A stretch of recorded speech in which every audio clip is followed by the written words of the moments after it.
तो पिछले लेक्चर में हम लोगों ने कहाँ तक डिस्कस किया था? Symmetric and skew symmetric matrix तक। ठीक है, तो यहाँ पे देख सकते हो। तो इस वीडियो में आगे बढ़ते हैं, कुछ क्वेश्चंस ट्राई करते हैं। ठीक है, तो first question is express the matrix as the sum of a symmetric and skew symmetric matrix. तो हमने पढ़ा था पहले ए इज इक्वल टू कितना होता है, half of A plus A dash plus half of A minus A dash. ये सब कैसे होता है, इन सब का प्रूफ मैंने पीछे किया है, तो अगर वो सब वीडियो तुमने नहीं देखा है तो वो जाके देख लेना। ठीक है, ऐसे ही एक्सप्रेस करते हैं।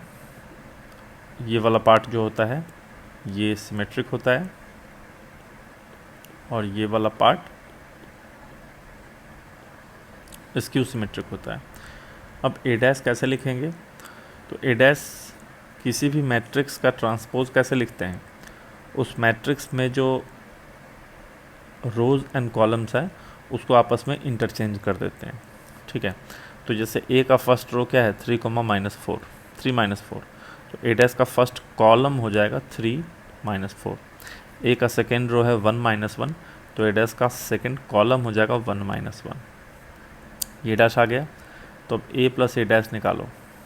ए कितना है 3 -4, 1 -1 प्लस 3 1 -4 -1 कितना आएगा 6, -4 + 1 -3, 1 -4 -3 -1 -1 -2। और a माइनस ए डैश कितना आ जाएगा, सिमिलरली सब्सट्रैक्ट कर लो। 3 - 3 0, -4 -1 -5 5 एंड 0 आ गया। तो अब a कितना है, half a plus A dash plus half a minus A dash, तो ये हो जाएगा half a plus A dash कितना है 6 - 3 - 3 -2, 6 - 3 -3 -2 हाफ और 0 - 5 5 0, 0 - 5 5 0, तो ये आ जाएगा ना कितना 3 -3/2।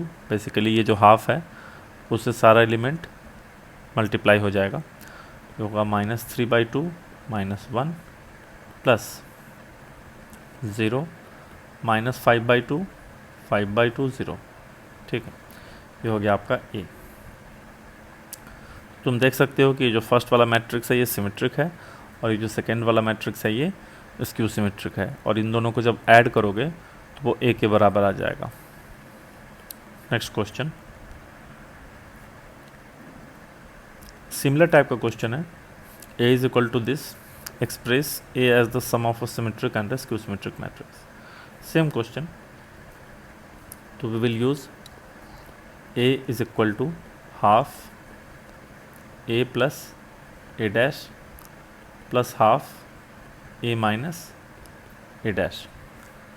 तो ए प्लस ए डैश निकालो, तो उसमें ऐड करो ए में 1 3 5 -6 8 3 -4 6 5 प्लस ए डैश ऐड करो, तो 1 3 5 -6 8 3 -4 6 5 कितना आ रहा है सॉल्व करके, 1 + 1 2 है ना, -3 1 -3 16 6 + 3 9 1 3 + 6 9 and 5 + 5 10।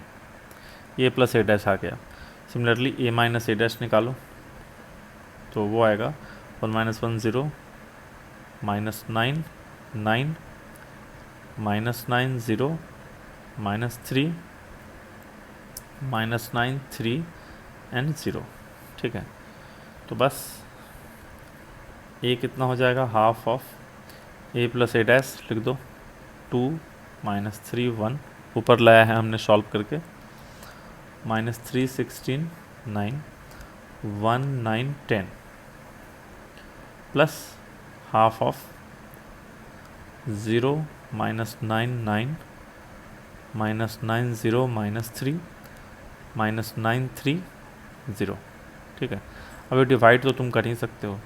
Again you can see this matrix is symmetric and this matrix is skew symmetric. Okay, ये हो जाएगा। आगे बढ़ते हैं, अगला क्वेश्चन। अगला क्वेश्चन है A B are symmetric matrices of same order, then show that A B is symmetric only if A B is equal to B A. तो ए और बी सिमेट्रिक मैट्रिक्स दे रखा है, तो हमें प्रूव करना है कि अगर ए बी सिमेट्रिक मैट्रिक्स है तो A B is equal to कितना हो जाएगा, बी ए हो जाएगा। तो मैंने लिखा since A comma B are symmetric matrices, this implies a dash is equal to a, b dash is equal to b। Symmetric है तो a dash a हो जाएगा, b dash b हो जाएगा। तो इसका क्या मतलब है, अब जो है, अब हमें प्रूव करना है कि ए बी इज सिमेट्रिक, है ना। तो लेट ए बी को दूसरा मैट्रिक्स मान लिया C, let C is equal to A B. हमें ए बी को सिमेट्रिक प्रूव करना है, तब A B equal to B A होना चाहिए। तो क्या करते हैं, taking transpose both sides, taking transpose both sides, दोनों तरफ ट्रांसपोज लो। तो C dash is equal to कितना हो जाएगा, ए बी का होल डैश, और तुम्हें याद होगा ए बी का होल डैश कितना होता है, बी डैश ए डैश। अच्छा, बी डैश कितना है, बी है, ए डैश कितना है, ए है। तो सी डैश आ गया बी इंटू ए। ठीक है, मैंने बोला C is symmetric if C dash is equal to C. C तो तभी सिमेट्रिक होगा जब C dash is equal to क्या हो जाए, सी, यानी कि सी डैश कितना है, बी ए, और सी कितना है, ए बी। तो B A is equal to A B होना चाहिए। प्रूव हो गया ना, क्या बोला था कि ए बी सिमेट्रिक है only if A B is equal to B A. Proof कर दिया हमने। ठीक है, अगला, if A B are symmetric matrices show that A B minus B A is a skew symmetric matrix. Again हमने लिखा since A comma B are symmetric matrices, A और B तो सिमेट्रिक मैट्रिक्स है, तो इसका क्या मतलब हुआ, A dash is equal to A, B dash is equal to B. Now हमें प्रूव करना है कि A B minus B A एक सिमेट्रिक स्क्यू सिमेट्रिक मैट्रिक्स होगा। तो लेट सी मान लिया ए बी माइनस बी ए को। अब इसका जो भी नेचर होगा वो निकालने के लिए दोनों तरफ ट्रांसपोज लेके सॉल्व करना पड़ेगा। तो टेकिंग ट्रांसपोज बोथ साइड्स, ठीक है, इसमें आप दोनों तरफ ट्रांसपोज ले लो। कितना हो जाएगा, C dash is equal to A B minus B A इसका होल डैश। अब तुम्हें पढ़ाया था मैंने, अगर बीच में प्लस या माइनस हो तो ट्रांसपोज सबके साथ अलग अलग हो जाता है। तो ये क्या हो जाएगा, ये हो जाएगा ए बी का ट्रांसपोज माइनस बी ए का ट्रांसपोज। ठीक है, अब अगेन ए बी का ट्रांसपोज क्या होता है, B transpose A transpose, minus B A का ट्रांसपोज क्या होगा, ए ट्रांसपोज बी ट्रांसपोज। अच्छा, बी ट्रांसपोज कितना है, बी है, देखो ऊपर, तो ये हो गया B A transpose is A minus A B. तो सी डैश का वैल्यू कितना है, B A minus A B. इसको लिख सकते हो minus of A B minus B A, और A B minus B A तुम्हारा क्या है, सी है, तो ये हो गया minus of C. Therefore C dash is equal to minus C. C dash is equal to minus C का मतलब समझते हो, सी इज स्क्यू सिमेट्रिक। सी जो मैट्रिक्स है वो स्क्यू सिमेट्रिक है, और सी मैट्रिक्स क्या है, A B minus B A. तो प्रूव हो गया ना कि अगर ए और बी सिमेट्रिक मैट्रिक्स है तो ए बी माइनस बी ए कैसा होगा, स्क्यू सिमेट्रिक मैट्रिक्स होगा। ठीक है, अगला एग्जाम्पल, अगला question, if A is symmetric show that B dash A B is a symmetric matrix. ठीक है, तो again since A is a symmetric matrix, तो this implies A dash is equal to कितना हो जाएगा, ए हो जाएगा, सिमेट्रिक है इसलिए। नाउ हमें तो B dash A B prove करना है, तो let C is equal to B dash A B, है ना। सी को हमने बी डैश ए बी मान लिया, तो टेकिंग ट्रांसपोज बोथ साइड्स, दोनों तरफ हम क्या करते हैं, ट्रांसपोज लेते हैं।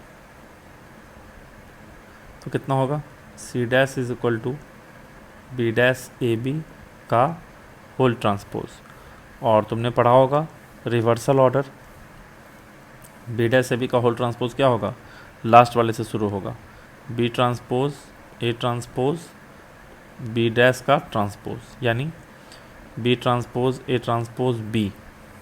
ठीक है, क्योंकि बी ट्रांसपोज का फिर से ट्रांसपोज लोगे तो क्या मिलेगा, बी मिलेगा। तो सी डैश हो गया बी ट्रांसपोज, अच्छा ए ट्रांसपोज कितना है, ए है, बी ऊपर देखो ना, A transpose is equal to A, तो उसकी जगह रख दो और इंटू बी। अच्छा बी डैश ए बी, ये तो फिर से सी मिल गया।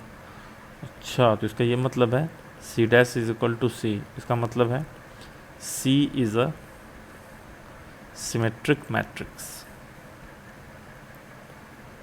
ठीक है, और सी क्या है तुम्हारा, सी है B dash A into B, बस यही प्रूव करना था, तो प्रूव हो गया ना। क्या प्रूव हो गया कि B dash A B is a symmetric matrix.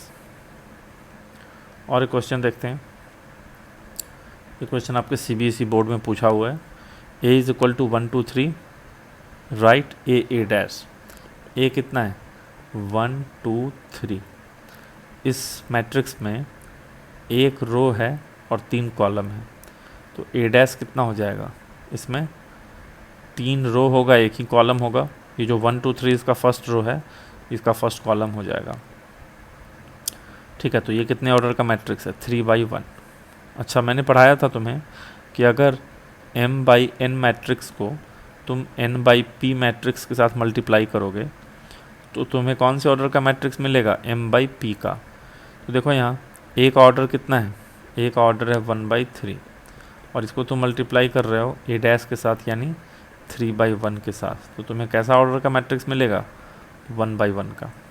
ठीक है, 1/1 का मतलब क्या होता है, एक रो एक कॉलम, यानी कि एक ही एलिमेंट होगा। बस निकालते हैं, a इंटू ए डैश कितना हो जाएगा, 1 2 3 इंटू 1 2 3।